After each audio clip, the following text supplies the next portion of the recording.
Materi yang pertama adalah peristiwa yang menimbulkan piutang. Yang pertama, pungutan pendapatan negara atau daerah.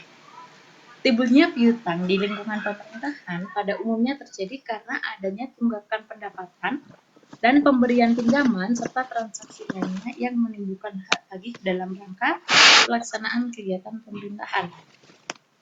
Pendapatan pemerintah pusat terdiri dari pendapatan pajak, pendapatan negara bukan pajak, dan pendapatan hibah. Sedangkan pendapatan pemerintah daerah terdiri dari pendapatan asli daerah, pendapatan transfer dan lain-lain, serta pendapatan asli daerah yang sah, yang di dalamnya terdapat pendapatan pajak daerah dan retribusi. Jenis yang pertama adalah piutang pajak. Menurut Undang-Undang mengenai perpajakan, pajak adalah kontribusi wajib kepada negara yang terutang oleh orang pribadi atau badan yang bersifat memaksa berdasarkan undang-undang dengan tidak mendapatkan imbalan secara langsung dan digunakan untuk keperluan negara bagi sebesar-besar kemakmuran rakyat. Cara pemungutan pajak ada dua. Yang pertama, self-assessment. Dalam hal ini digunakan seperti untuk pajak penghasilan, di mana batas akhir penyampaian SPT tahunan pada akhir Maret tahun berikutnya, maka pada akhir tahun buku. Apabila ada surat ketetapan pajak, baik yang berkenaan dengan tahun pajak yang lalu maupun tahun pajak yang berjalan, merupakan dasar untuk menimbulkan tagihan kepada wajib pajak dikurangi dengan jumlah yang telah diterima di rekening kas negara. Dengan demikian, di neraca disajikan sebesar tunggakan pajak yang belum dilunasi oleh wajib pajak. Cara yang kedua, berdasarkan penetapan kantor pajak. Dalam hal pengenaan pajak yang dilakukan dengan proses penetapan kantor pajak, misalnya adalah PBB, pajak restoran, dan pajak reklame, maka piutang pajak ini diakui berdasarkan surat ketetapan pajak atau dokumen lain tentang penetapan pajak yang dikeluarkan dikurangi dengan jumlah yang telah diterima dari wajib pajak. Penagihan pajak ada kalanya mengalami kegagalan, sehingga bisa terjadi tunggakan. Apabila terjadi ketidaksepakatan antara kantor pajak dan wajib pajak, terdapat mekanisme banding atas tunggakan pajak tersebut. Suatu piutang pajak yang dibawa ke pengadilan pajak untuk proses banding, piutang pajak tetap dicatat sebagai aset pada satuan kerja yang berpiutang. Pemutakhiran saldo piutang pajak baru dilakukan setelah ada ketetapan dari pengadilan pajak. Jenis selanjutnya adalah piutang selain pajak. Di lingkungan pemerintah pusat, antara lain seperti pendapatan minyak bumi, gas alam, pertambangan umum, kehutanan, dan bagian laba BUMN. Sedangkan di lingkup pemerintah daerah seperti retribusi kesehatan dan izin trayek. Satuan kerja yang mempunyai tugas dan fungsi untuk melakukan pemungutan pendapatan selain pajak, misalnya dari sumber daya alam, berkewajiban menyelenggarakan administrasi penagihan pendapatan. Piutang ini baru dapat diproses dalam sistem akuntansi apabila telah ditetapkan jumlahnya, yang ditandai dengan terbitnya surat penagihan atau ketetapan. Di samping itu, apabila pada akhir periode pelaporan masih ada tagihan pendapatan yang belum ada surat penagihannya, satuan kerja dimaksud wajib menghitung besarnya piutang tersebut dan selanjutnya menyiapkan dokumen sebagai dasar untuk menagih. Dan dokumen inilah yang menjadi dokumen sumber untuk mengakui piutang, ya, dan selanjutnya disajikan dalam neraca. Piutang atas bagian laba BUMN atau BUMD berupa dividen tunai timbul apabila pada suatu tahun buku telah diselenggarakan rapat umum pemegang saham dan dalam rapat tersebut telah ditetapkan besarnya bagian laba berupa dividen tunai yang harus disetor ke kas negara ataupun ke kas daerah. Apabila persyaratan dokumen sesuai dengan ketentuan perundang-undangan, namun pada sampai 31 Desember belum diterima pembayarannya, maka pada akhir tahun buku diakui adanya piutang atas bagian laba BUMN atau BUMD berupa dividen tunai. Piutang diakui apabila satuan kerja telah memberikan pelayanan sesuai dengan tugas dan fungsinya, namun belum diterima pembayarannya. Misalnya saja dinas pasar yang mempunyai piutang atas sewa kios yang belum dibayar oleh penyewa pada akhir periode pelaporan.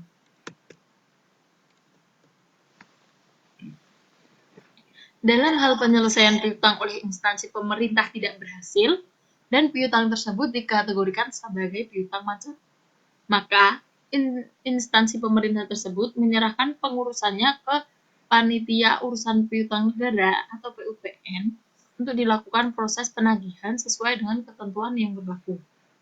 Terhadap piutang yang telah dilimpahkan ini, satuan kerja yang mempunyai piutang tetap mengakui piutang tersebut sebagai asetnya di neraca satuan kerja dan harus mengungkapkan mengenai piutang yang dilimpahkan penagihannya tersebut pada catatan atas laporan keuangan. Panitia Urusan Piutang Negara tidak mengakui pelimpahan piutang yang diterimanya sebagai aset, tetapi wajib mengungkapkan piutang yang diterimanya dari satuan kerja lain untuk dilakukan penagihan pada catatan atas laporan keuangan.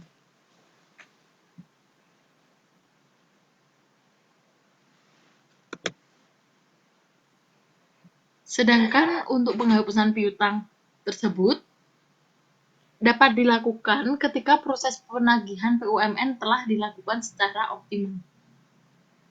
Penghapusan piutang dilakukan dengan mekanisme sesuai dengan ketentuan peraturan perundang-undangan yang berlaku. Piutang yang telah dihapuskan tersebut tetap harus dipelihara pencatatannya secara ekstern kompatibel. Jenis selanjutnya yaitu piutang valuta asing. Sehubungan dengan dibukakannya rekening kas umum negara dalam falas oleh Ditjen Pembendaharaan, dalam hal ini Direktorat Pengelolaan Kas Negara, maka dalam praktiknya kemungkinan terdapat transaksi-transaksi yang menggunakan valuta asing, misalnya penerimaan pajak dan PNBP dalam US dollar.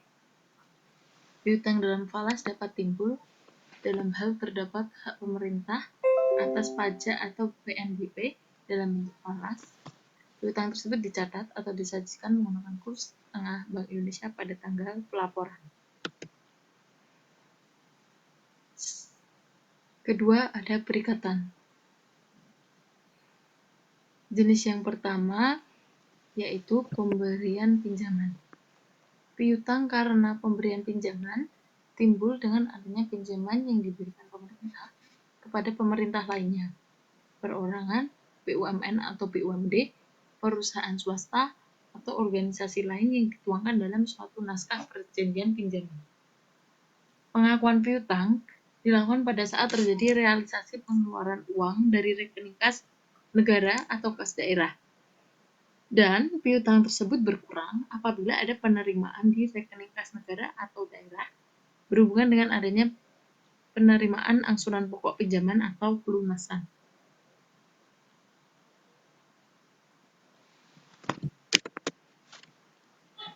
Apabila dalam naskah perjanjian pinjaman diatur mengenai bunga dan denda, maka setiap tanggal pelaporan keuangan diakui adanya piutang bunga atau denda sebesar bunga untuk periode berjalan yang terutang sampai dengan tanggal pelaporan keuangan. Penerimaan pendapatan bunga dan denda lainnya yang berkaitan dengan pemberian pinjaman dicatat sebagai pendapatan. Jenis yang kedua ada jual beli. Pemerintah dapat melakukan pemindah tanganan barang milik negara sesuai dengan perundang-undangan yang berlaku, di mana pada jenis dan batas nilai tertentu harus mendapat persetujuan dari pihak yang berwenang, disebut dengan penjualan. Penjualan barang dapat dilakukan secara tunai, cicilan, maupun angsuran. Apabila penjualan dilakukan secara cicilan, maka sisa tagihan diakui sebagai piutang, penjualan angsuran, dan disajikan di neraca sebagai aset sesuai dengan ketentuan perundang-undangan yang berlaku. Kemitraan. Dalam rangka mengoptimalkan pemanfaatan sumber daya yang dimiliki, instansi pemerintah diperkenakan melakukan kemitraan dengan pihak lain dengan prinsip saling menguntungkan sesuai dengan peraturan perundang-undangan. Kemitraan ini antara lain dapat berupa bangun guna serah dan bangun serah guna. Hak dan kewajiban masing-masing pihak dalam kemitraan tersebut dituangkan dalam naskah perjanjian kerjasama. Piutang pemerintah timbul jika terdapat hak pemerintah yang dapat dinilai dengan uang yang sampai dengan tanggal pelaporan keuangan belum dilunasi oleh mitra kerjasama. Imbalan fasilitas atau jasa. Piutang pemerintah juga dapat timbul sehubungan dengan adanya fasilitas yang diberikan oleh pemerintah kepada pihak lain. Misalnya pemberian konsensi kepada perusahaan untuk melakukan eksplorasi terhadap sumber daya alam. Apabila dalam pemberian fasilitas atau jasa tersebut, pemerintah berhak untuk memperoleh imbalan yang dapat dinilai dengan uang, maka hak tersebut diakui sebagai pendapatan, bukan pajak, dan harus dituangkan dalam dokumen perjanjian pemberian fasilitas atau jasa. Hak pemerintah atas imbalan yang dapat dinilai dengan uang dan sampai dengan tanggal pelaporan keuangan belum diterima dari pihak terkait tersebut diakui sebagai piutang dan disajikan di neraca. Ketiga, ada kerugian negara atau daerah. Piutang atas kerugian negara atau daerah sering disebut dengan piutang tuntutan ganti rugi atau TGR dan tuntutan perbendaharaan atau TP. Tuntutan ganti rugi dikenakan oleh atasan langsung pegawai negeri ataupun bukan pegawai negeri yang bukan bendaharawan yang karena lalai atau perbuatan melawan hukum mengakibatkan kerugian negara atau daerah. Tuntutan perbendaharaan ditetapkan oleh BPK kepada bendahara yang karena lalai atau perbuatan melawan hukum mengakibatkan kerugian negara atau daerah. Penyelesaian masalah tersebut dapat dilakukan dengan cara damai atau di luar pengadilan, ataupun melalui pengadilan. Apabila penyelesaian tagihan ini dilakukan secara damai, maka setelah proses pemeriksaan selesai dan telah ada surat keterangan tanggung jawab mutlak atau SKTM dari pihak yang bersangkutan, diakui sebagai piutang tuntutan ganti rugi atau tuntutan perbendaharaan dan disajikan di neraca untuk jumlah yang akan diterima lebih dari 12 bulan mendatang dan disajikan sebagai kelompok aset lancar untuk jumlah yang akan diterima dalam 12 bulan. Selanjutnya, piutang berdasar pungutan. Yang pertama, jenis piutang berdasarkan pungutan.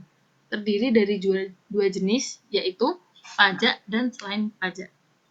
Piutang pada pemerintah pusat dan pemerintah daerah berbeda penyebutannya. Di antaranya yaitu piutang pajak berlaku baik pada pemerintah pusat maupun daerah.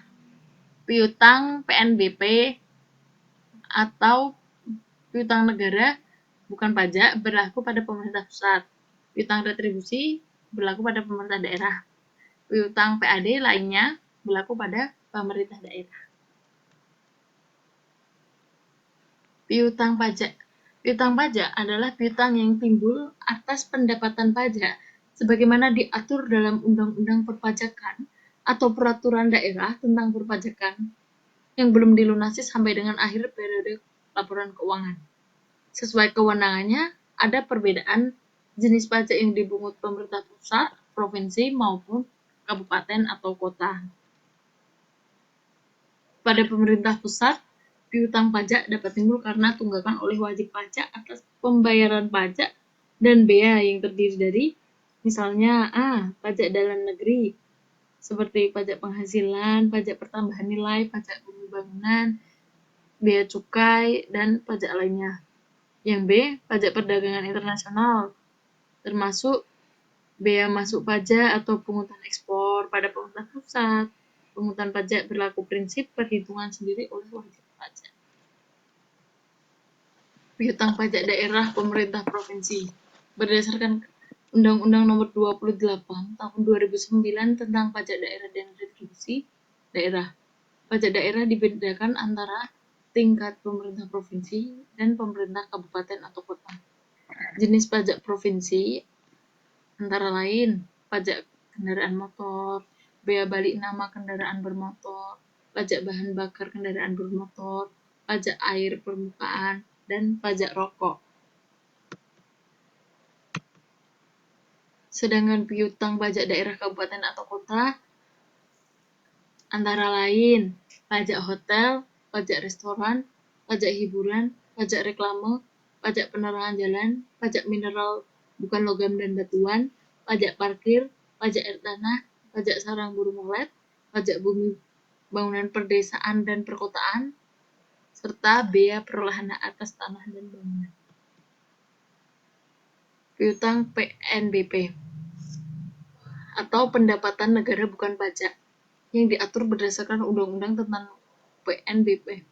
Berdasarkan undang-undang, masing-masing kementerian negara atau lembaga dialokasikan penerimaan pendapatan yang diestimasikan harus diterima dalam suatu tahun anggaran sesuai dengan tugas pokok dan fungsi masing-masing.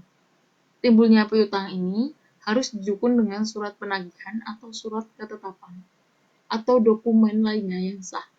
Pada APBN, pendapatan yang termasuk kategori PNBP antara lain penerimaan sumber daya alam, termasuk pendapatan minyak bumi, pendapatan gas bumi, pendapatan pertambangan umum, dan lain-lain.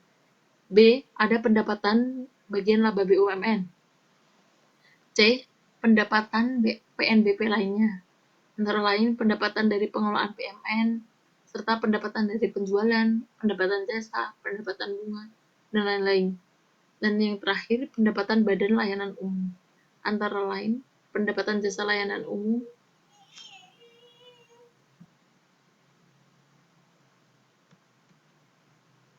piutang retribusi. Retribusi dipungut oleh pemerintah daerah karena pemberian izin atau jasa kepada orang pribadi atau badan. Berdasarkan undang-undang yang mengatur tentang pajak daerah dan retribusi daerah, jenis retribusi daerah berdasarkan objeknya antara lain jasa umum, jasa usaha, dan perizinan tertentu.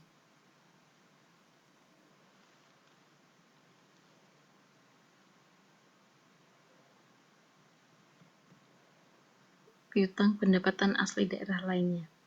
Piutang karena potensi ini dapat terdiri dari hasil pengelolaan kekayaan yang dipisahkan seperti bagian laba BUMD dan lain-lain PAD, seperti bunga, jualan aset yang tidak dipisahkan pengelolaannya, tuntutan ganti rugi, denda penggunaan aset, atau pemberian jasa benda dan sebagainya.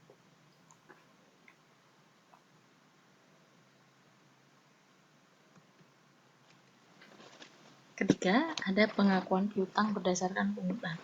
Untuk dapat diakui sebagai piutang, harus dipenuhi kriteria. Yang pertama, telah diterbitkan surat ketetapan, dan kedua, telah ditertibkan surat penagihan dan telah dilaksanakan penagihan pendapatan pajak yang menganut sistem self-assessment, di mana setiap wajib pajak wajib membayar pajak yang terutang sesuai dengan ketentuan peraturan perundang-undangan di bidang perpajakan dengan tidak menggantungkan pada adanya surat ketetapan pajak. Pajak terutang adalah pajak yang harus dibayar sesuai ketetapan perundang-undangan perpajakan dan diberitahukan melalui surat pemberitahuan yang disampaikan wajib pajak ke instansi terkait. Setelah adanya pengakuan pendapatan, wajib pajak yang bersangkutan wajib melunasi sesuai dengan ketentuan perundang-undangan terhadap pajak yang belum dilunasi sampai batas waktu yang telah ditentukan akan diterbitkan surat tagihan pajak sebagai dasar penagihan pajak. Selanjutnya, pengukuran piutang berdasarkan pungutan. Pengukuran piutang pendapatan yang berasal dari peraturan perundang-undangan dibagi menjadi 4 penyajian. Yang pertama, disajikan sebesar nilai yang belum dilunasi dari setiap tagihan yang ditetapkan berdasarkan surat ketetapan kurang bayar yang diterbitkan. Yang kedua, disajikan sebesar nilai yang belum dilunasi dari setiap tagihan yang telah ditetapkan terutang oleh pengadilan pajak untuk wajib pajak yang mengajukan banding. Yang ketiga, disajikan sebesar nilai yang belum dilunasi dari setiap tagihan yang masih dalam proses banding atas keberatan dan belum ditetapkan oleh Majelis Hakim Pengadilan Pajak. Dan yang terakhir, disajikan sebesar nilai bersih yang dapat direalisasikan atau net realizable value untuk piutang yang tidak diatur dalam undang-undang tersendiri dan kebijakan penyisihan piutang tidak tertagih telah diatur oleh pemerintah. Selanjutnya yaitu akuntansi piutang. Pencatatan untuk piutang yang muncul berdasarkan peraturan perundang-undangan Ada 4. Yang pertama, piutang pajak ditetapkan sebagaimana dituangkan dalam Surat Ketetapan Pajak Kurang Bayar atau yang biasa dikenal SKPKB atau Surat Pemberitahuan Kekurangan Pembayaran Bea Masuk atau yang biasa kita kenal SPKPBM atau Surat Ketetapan yang sejenis. Untuk jurnalnya sendiri yaitu piutang pajak di debit dan pendapatan pajak di kredit. Kemudian untuk yang kedua yaitu piutang PNBP ditetapkan berdasarkan surat tagihan terutang yang ditetapkan oleh kementerian atau lembaga yang bersangkutan. Untuk jurnalnya sendiri yaitu piutang PNBP di debit dan pendapatan PNBP di kredit. Selanjutnya pencatatan yang ketiga yaitu piutang retribusi ditetapkan berdasarkan surat tagihan terutang yang ditetapkan oleh pemerintah daerah yang bersangkutan. Untuk jurnalnya sendiri yaitu piutang retribusi di debit dan pendapatan retribusi di kredit. Pencatatan yang keempat yaitu piutang PAD lainnya ditetapkan berdasarkan surat tagihan terutang yang ditetapkan oleh pemerintah daerah yang bersangkutan.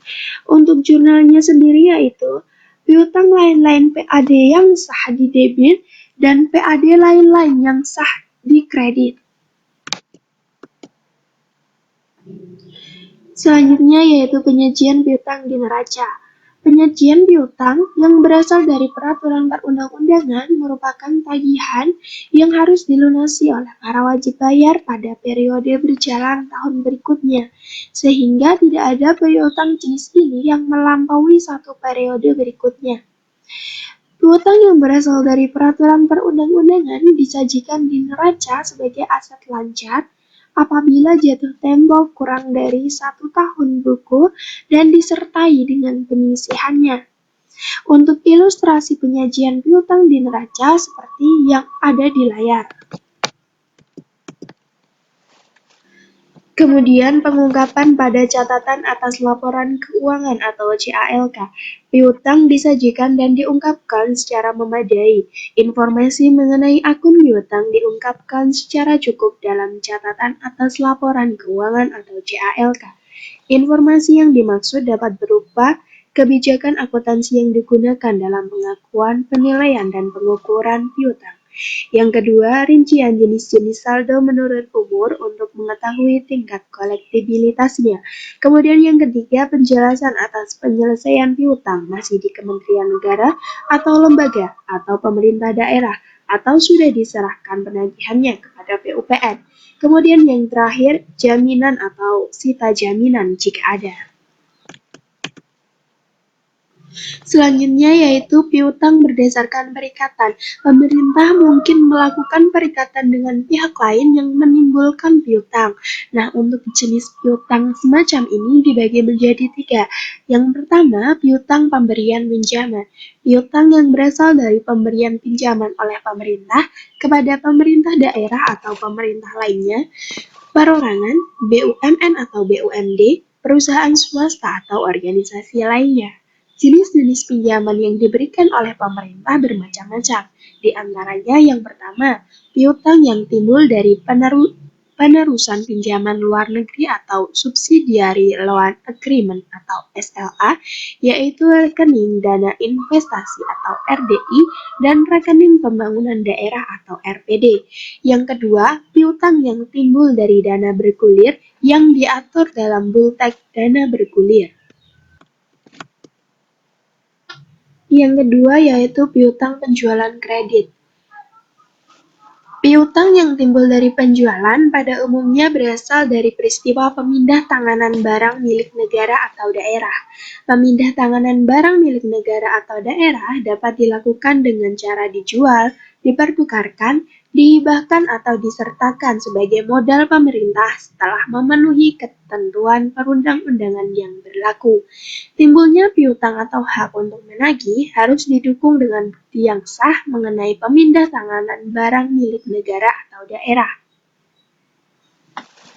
Untuk contohnya sendiri, piutang penjualan secara angsuran atau cicil yang sering terjadi yaitu penjualan rumah atau kendaraan dinas. Selanjutnya yaitu piutang kemitraan. Piutang yang terjadi akibat adanya melakukan kemitraan dengan pihak lain sesuai dengan ketentuan yang berlaku dengan prinsip saling menguntungkan. Untuk jenis-jenisnya sendiri ada tiga. Yang pertama perjanjian sewa. Perjanjian sewa ini seperti sewa pada umumnya, seperti contohnya penyewaan gedung kantor, rumah dinas, dan alat-alat berat milik pemerintah. Kemudian yang kedua, kerjasama pemanfaatan, yaitu pendayagunaan barang milik negara atau daerah oleh pihak lain dalam jangka waktu tertentu dan dalam rangka peningkatan penerimaan negara bukan pajak atau pendapatan daerah. Kemudian yang ketiga, bangun guna serah dan bangun serah guna. Bangun serah guna sendiri merupakan pemanfaatan aset pemerintah oleh pihak ketiga dengan cara pihak ketiga tersebut mendirikan bangunan atau sarana lain berikut fasilitasnya, kemudian menyerahkan aset yang dibangun tersebut kepada pemerintah untuk dikelola sesuai dengan tujuan pembangunan aset tersebut. Nah, untuk bangun guna serah sendiri itu suatu bentuk kerjasama berupa pemanfaatan aset pemerintah oleh pihak ketiga dengan cara pihak ketiga tersebut mendirikan bangunan dan atau sarana lain berikut fasilitasnya serta mendayagunakannya dalam jangka waktu yang disepakati untuk kemudian menyerahkan kembali pengoperasiannya kepada pemerintah setelah berakhirnya jangka waktu tersebut.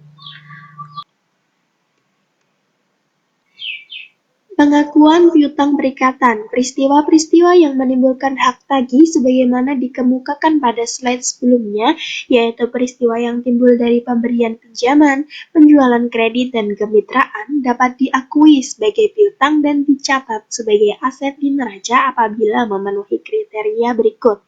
Yang pertama didukung dengan naskah perjanjian yang menyatakan hak dan kewajiban secara jelas. Yang kedua, jumlah piutang dapat diukur dengan andal.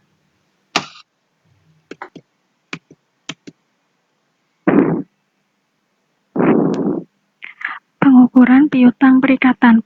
Pengukuran atas peristiwa-peristiwa yang menimbulkan piutang yang berasal dari perikatan adalah sebagai berikut. Yang pertama, piutang pemberian pinjaman. Piutang akibat pemberian pinjaman dinilai dengan jumlah yang dikeluarkan dari kas, negara atau daerah, dan atau apabila berupa barang atau jasa harus dinilai dengan nilai wajar pada tanggal pelaporan atas barang atau jasa tersebut. Apabila dalam naskah perjanjian pinjaman diatur mengenai kewajiban bunga, denda, komitmen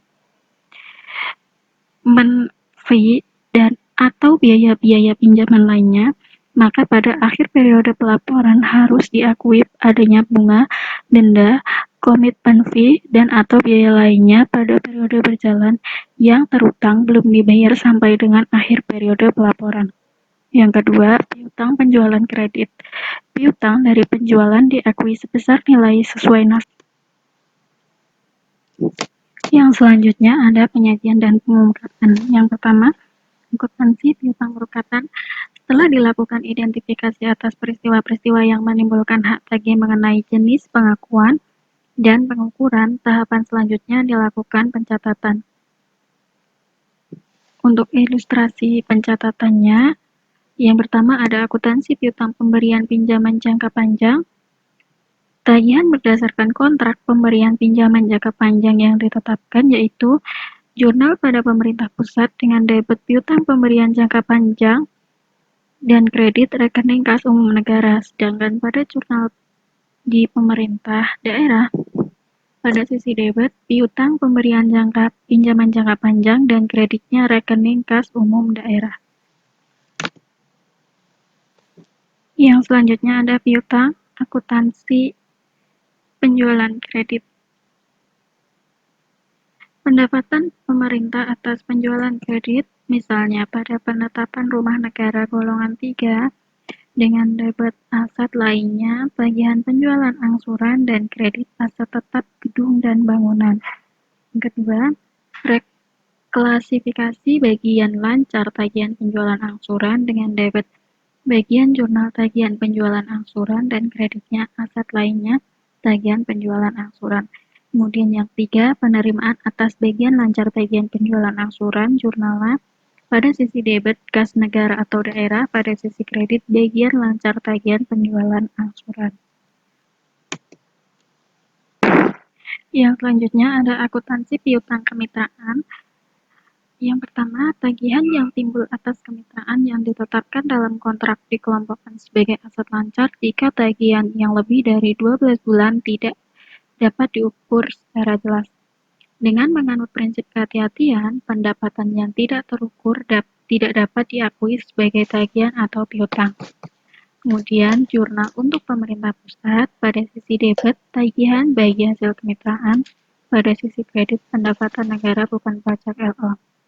Untuk jurnal pada pemerintah daerah, pada sisi debit, tagihan bagi hasil kemitraan, dan sisi kredit lain-lain PAD yang sah. Laporan operasional terhadap kontrak kemitraan yang mencapai 30 tahun atau lebih dan telah mencantumkan secara jelas hak pemerintah, baik yang besarnya tetap per tahun atau yang variabel per tahun, harus diperhitungkan berdasarkan persentase tertentu dari total gross revenue atau laba bersih setelah pajak pada tahun yang bersangkutan. Sepanjang sudah diketahui jumlah yang terukur dan dapat diyakini, maka perlu dibuat jurnal untuk membukukan yang belum dapat diukur secara jelas, cukup diungkapkan di catatan atas laporan keuangan. Yang selanjutnya ada tagihan atas pemberian fasilitas atau jasa sewa yang ditetapkan dalam kontrak, yaitu untuk jurnal pada pemerintah pusat dengan pada sisi debit piutang sewa, pada sisi kredit pendapatan negara bukan pajak laporan operasional. Jurnal untuk pemerintah daerah pada sisi debit piutang sewa, pada sisi kredit lain-lain PAD yang sah laporan operasional. Kemudian ada penyajian neraca. Penyajian piutang dan tagihan yang berasal dari pemberian pinjaman, jual beli, pemberian jasa, dan kemitraan disajikan dalam neraca sebagai aset lancar atau aset lainnya sesuai dengan tanggal jatuh tempo. Ilustrasi penyajian di neraca adalah sebagai yang tertera pada slide. Kemudian ada pengungkapan catatan atas laporan keuangan. Setelah disajikan di neraca, informasi mengenai akun piutang diungkapkan dalam catatan atas laporan keuangan. Informasi dimaksud dapat berguna: yang pertama, kebijakan akuntansi yang digunakan dalam penilaian, pengakuan, dan pengukuran seluruh jenis piutang. Yang kedua, rincian jenis-jenis saldo menurut umur untuk mengetahui tingkat kolektibilitasnya. Yang ketiga, penjelasan atas penyelesaian piutang masih di Kementerian Negara atau lembaga atau sudah diserahkan penagihannya kepada PUPN. Berikutnya ada piutang tuntutan ganti rugi atau tuntutan perbendaharaan. Yang pertama, jenis piutang tuntutan ganti rugi atau tuntutan perbendaharaan. Kemungkinan terjadi adanya peristiwa yang menimbulkan hak tagih yang disebabkan karena pelaksanaan tuntutan ganti rugi yang telah diputuskan atau ditetapkan oleh pihak yang berwenang sesuai ketentuan perundang-undangan yang berlaku karena adanya kerugian negara atau daerah.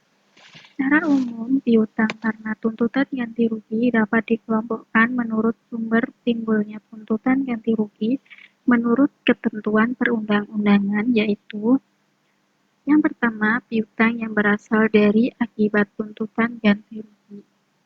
Tagihan ganti rugi merupakan piutang yang timbul karena pengenaan ganti rugi negara atau daerah kepada pegawai negeri bukan bendahara sebagai akibat langsung maupun tidak langsung dari suatu perbuatan melanggar hukum yang dilakukan oleh pegawai tersebut atau kelalaian dalam pelaksanaan tugas yang menjadi kewajibannya.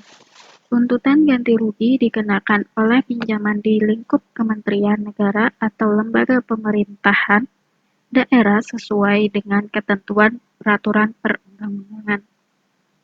Yang kedua, ada piutang yang timbul dari akibat tuntutan perbendaharaan. Tuntutan perbendaharaan dikenakan kepada bendahara yang karena lalai atau perbuatan melawan hukum mengakibatkan kerugian negara atau daerah. Tuntutan perbendaharaan dikenakan oleh Badan Pemeriksaan Keuangan sesuai dengan ketentuan peraturan perundang-undangan.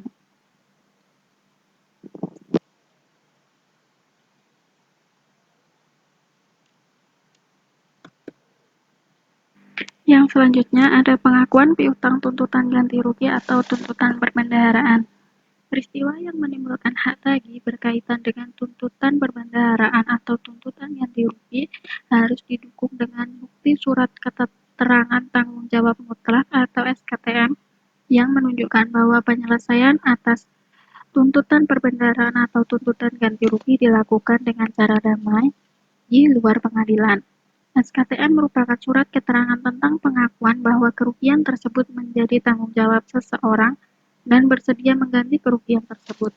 Walaupun yang bersangkutan memilih menggunakan jalur pengadilan, pengakuan piutang ini baru dilakukan setelah terdapat surat ketetapan.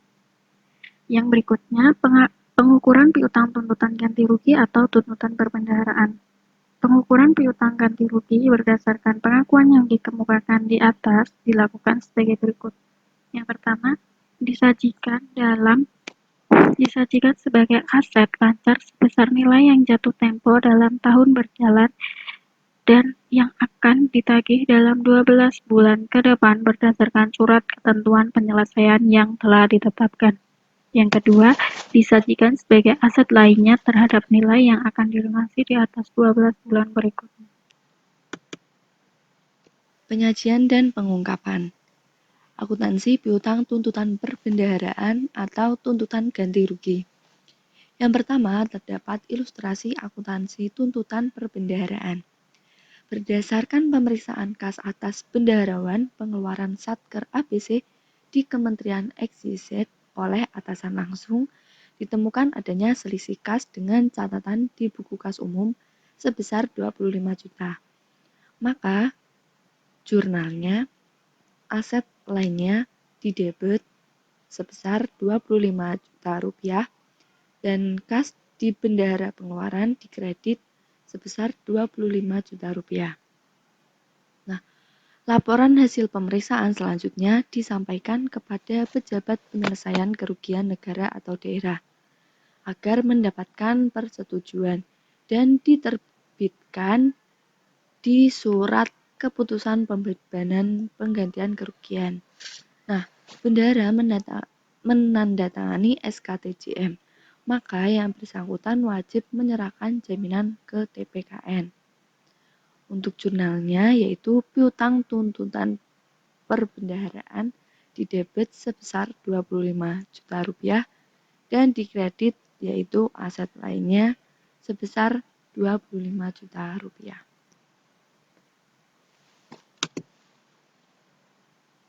Selanjutnya, yaitu penggantian kerugian negara dilakukan secara tunai selambat-lambatnya 40 hari kerja sejak SKTJM ditandatangani. Di debit terdapat kas di bendahara pengeluaran sebesar 25 juta rupiah, kemudian dikredit yaitu piutang tuntutan perbendaharaan 25 juta rupiah. Pada SKTJM tidak dapat diperoleh atau tidak dapat menjamin pengembalian kerugian negara. Nah, pimpinan instansi mengeluarkan surat keputusan pembebanan penggantian kerugian sementara yang kemudian diberitahukan kepada BPK. Kemudian BPK mengeluarkan surat keputusan pembebanan penggantian kerugian sementara. Maka jurnalnya ialah piutang tuntutan perbendaharaan didebet sebesar 25 juta rupiah, kemudian dikredit aset lainnya yaitu 25 juta rupiah. Bendahara wajib mengganti kerugian negara yaitu dengan menyetorkan secara tunai ke kas negara atau daerah dalam jangka waktu yang paling lambat 7 hari setelah menerima surat keputusan pembebanan tersebut. Nah, jurnalnya berarti kas di bendahara pengeluaran debet 25 juta, kemudian piutang tuntutan perbendaharaan 25 juta dikredit.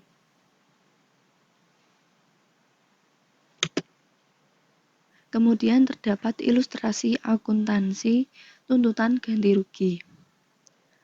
Karyawan Satker DEF pada Kementerian WWF menghilangkan kendaraan dinas dengan nilai buku sebesar 48 juta. Maka aset lainnya 48 juta didebet, kemudian aset tetap atau berupa peralatan dan mesin sebesar 48 juta.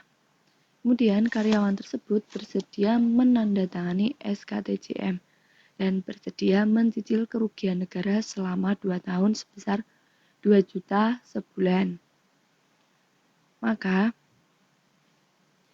jurnalnya yaitu piutang tuntutan ganti rugi 48 juta rupiah didebet dan aset lainnya dikredit sebesar 48 juta rupiah. Kemudian reklasifikasi bagian lancar tuntutan ganti rugi. Maka jurnalnya bagian lancar tuntutan ganti rugi sebesar 24 juta di debit dan aset lainnya atau tuntutan ganti rugi sebesar 24 juta di kredit. Untuk mengganti kerugian negara, karyawan tersebut membayar cicilan sebesar 2 juta per bulan selama 1 tahun. Di kas di debit sebesar 2 juta, kemudian bagian lancar tuntutan ganti rugi dikredit sebesar 2 juta rupiah. Nah, berikut penyajian neraca untuk tagihan TGR dan TP. Nah, kemudian pengungkapan CALK. Informasi akun piutang juga diungkapkan pada catatan atas laporan keuangan. Informasi tersebut yaitu yang pertama, kebijakan akuntansi untuk penilaian pengakuan dan pengukuran tagihan TGR. Yang kedua, rincian jenis-jenis saldo menurut umur, mengetahui tingkat kolektibilitasnya. Nah, yang ketiga, penjelasan atas penyelesaian piutang masih di Kementerian Negara Lembaga atau telah diserahkan penagihannya ke PUPM. Keempat, tuntutan ganti rugi atau perbendaharaan yang masih dalam proses penyelesaian, baik melalui cara damai maupun pengadilan. Kemudian yang kelima, dalam hal terdapat barang atau uang yang disita oleh negara atau daerah. Nah, sebagian jaminan maka hal ini wajib diungkapkan. Bab selanjutnya ialah penghentian pengakuan piutang. Yang pertama, penyisian piutang tidak tertagih. Aset piutang itu harus dijaga agar nilainya sama dengan nilai bersih yang dapat direalisasikan dengan melakukan penyisian piutang tidak tertagih. Nah, metode penyisian terhadap piutang tidak tertagih terdiri atas taksiran kemungkinan tidak tertagih pada saat pelaporan keuangan yang dapat dilakukan berdasarkan umur piutang atau dari jumlah yang ditetapkan. Nah, pemilihan dasar penyisian didasarkan pada hasil analisis atas data, pengalaman historis maupun kebijakan dan upaya yang ditempuh pemerintah dalam menetapkan dan menagih piutang. Penyisian piutang tidak tertagih bukan merupakan penghapusan piutang. Penghapusan piutang ini telah diatur dalam peraturan pemerintah yang mengatur tentang tata cara penghapusan piutang negara atau daerah. Maka nilai penyisian piutang tak tertagih akan disajikan di neraca selama piutang pokok masih tercantum atau belum dihapuskan sesuai peraturan yang berlaku. Jumlah yang disisihkan sebagai piutang tak tertagih menjadi unsur pengurang jumlah piutang dalam laporan keuangan, sehingga nilai piutang mencerminkan nilai yang dapat ditagih. Untuk kelengkapan informasi mengenai jumlah piutang asal atau nominal, kemudian jumlah penyisian dan dasar penyisian dijelaskan dalam catatan atas laporan keuangan. Berikut ini merupakan ilustrasi yang disajikan dalam daftar umum berdasarkan piutang yang masih beredar. Contoh cara perhitungan penyisian piutang ialah seperti berikut. Di uraian terdapat piutang. Kemudian dari piutang ini umur piutang dari 1 sampai dengan 2 tahun yaitu 5 juta, 2 sampai dengan 3 tahun 2 juta, lebih dari 3 juta adalah 1 juta. Maka jika dijumlah adalah sebesar 8 juta. Untuk persenan penyisian yaitu 5%, 10%, 20%. Kemudian penyisian piutang tidak tertagih maka 5% dari 5 juta yaitu Rp250.000. Kemudian 10% dari 2 juta adalah 200.000. Kemudian 20% dari 1 juta adalah 200.000.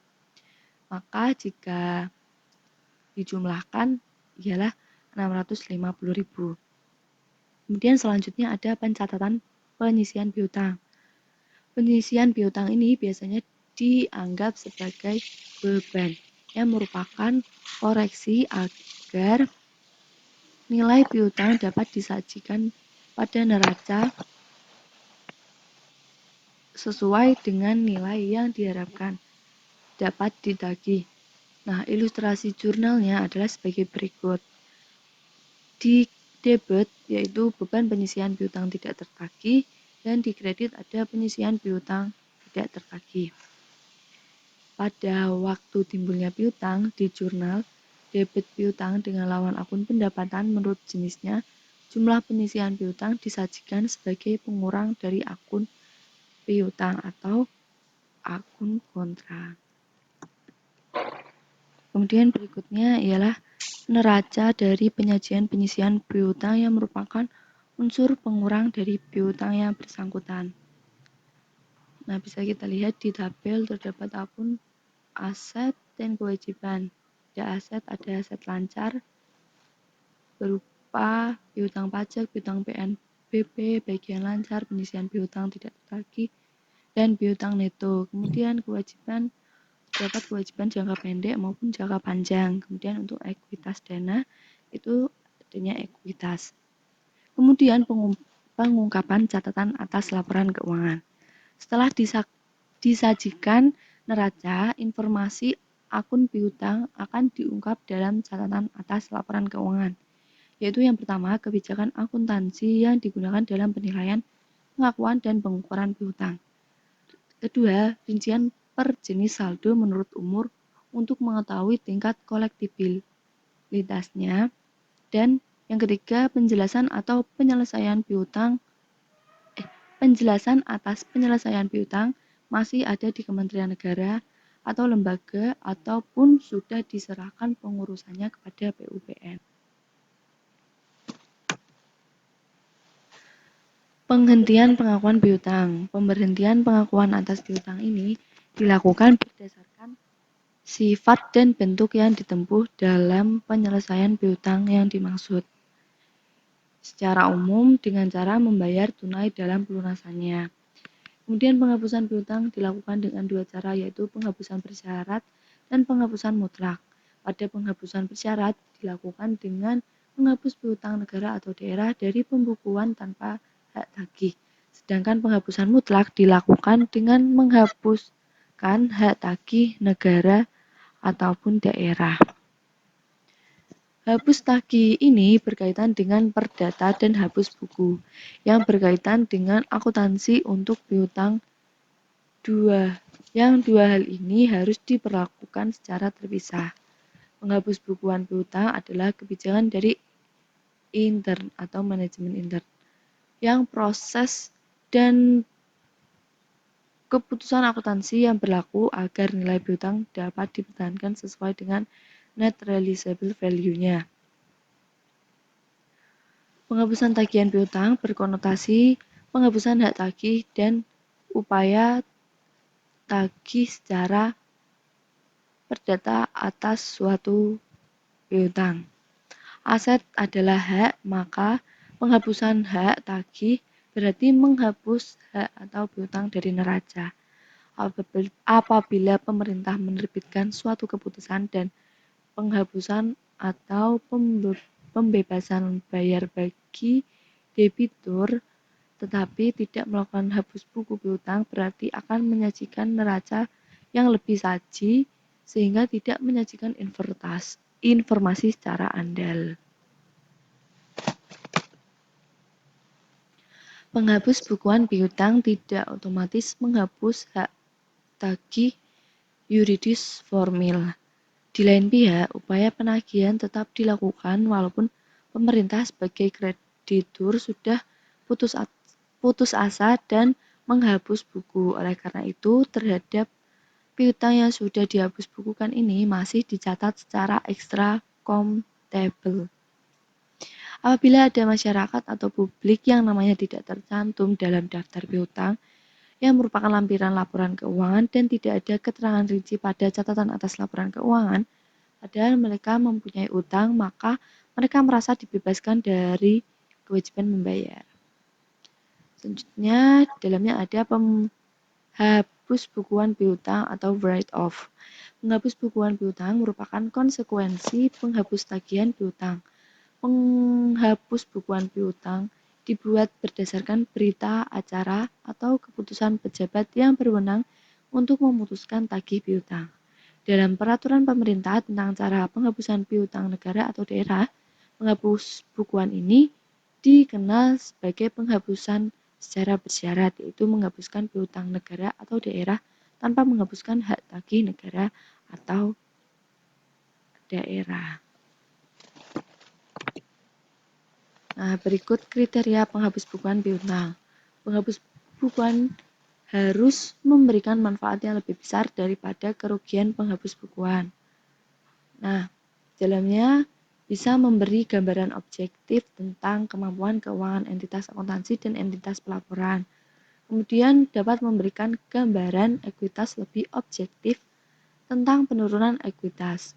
Kemudian yang terakhir yaitu mengurangi beban administrasi atau akuntansi untuk mencatat hal-hal yang tak mungkin terrealisasi tagihannya. Kemudian kriteria yang kedua yaitu perlu kajian yang mendalam mengenai dampak hukum dari penghapus bukuan pada neraca pemerintah.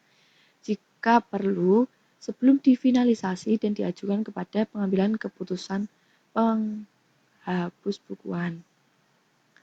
Kemudian yang ketiga, penghapus bukuan berdasarkan keputusan formal otoritas tertinggi yang berwenang menghapus tagih perdata atau hapus buku, yaitu write-off. Pengambil keputusan penghapus bukuan melakukan keputusan reaktif atau dilakukan secara tidak inisiatif. Nah, berdasarkan suatu sistem nominasi untuk menghapus bukukan atas usulan berjenjang yang bertugas melakukan analisis dan usulan penghapus bukuan tersebut. Akuntansi penghapus bukuan piutang. Keputusan penghapus bukuan piutang sebagai dokumen sumber piutang tersebut dihapuskan dari pembukuan dengan membuat memo penyesuaian. Jurnal untuk mencatat penghapus bukuan piutang yaitu penyisian piutang tidak tertagih di debit dan di kredit terdapat akun piutang. Nah, meskipun dihapus bukukan, tapi satuan kerja harus tetap mencatat jumlah piutang secara ekstra kontable. Kemudian pengungkapan penghapus bukuan. Penghapus bukuan piutang harus diungkap secara cukup di dalam catatan atas laporan keuangan agar lebih informatif. Yang informasinya ini perlu diungkapkan misalnya jenis piutang, nama debitur, nilai piutang, nomor dan tanggal keputusan penghapusan piutang, dan penjelasan lainnya yang dianggap perlu. Penghapus tagihan piutang. Penghapus tagihan piutang ini dilaksanakan sesuai dengan peraturan perundang-undangan yang berlaku. Nah, apabila upaya penagihannya dilakukan oleh satuan kerja yang berpiutang gagal, maka satuan kerja yang bersangkutan tidak diperkenankan menghapuskan sendiri, tetapi harus mengikuti ketentuan yang berlaku. Misal, terhadap piutang PNBP yang tidak dapat ditagih oleh instansi atau satuan kerja pemerintah, kementerian negara atau lembaga pemerintah pusat yang penagihannya harus dilimpahkan kepada PUPN. Sementara itu, instansi satuan kerja yang bersangkutan tetap mencatat piutangnya di neraca dengan diberikan catatan bahwa penagihannya dilimpahkan ke PUPN. Kemudian, mekanisme penagihan melalui PUPN tidak berhasil, berdasarkan dokumen atau surat keputusan dari PUPN dapat dilakukan penghapus tagihan. Dalam peraturan pemerintah tentang cara penghapusan piutang negara atau daerah, penghapus bukuan ini dikenal sebagai penghapusan secara mutlak, yaitu menghapus piutang negara atau daerah dengan menghapuskan hak tagih negara atau daerah. Penghapus tagihan diajukan setelah lewat waktu 2 tahun sejak tanggal penetapan penghapusan secara bersyarat, atau bisa disebut dengan hapus buku.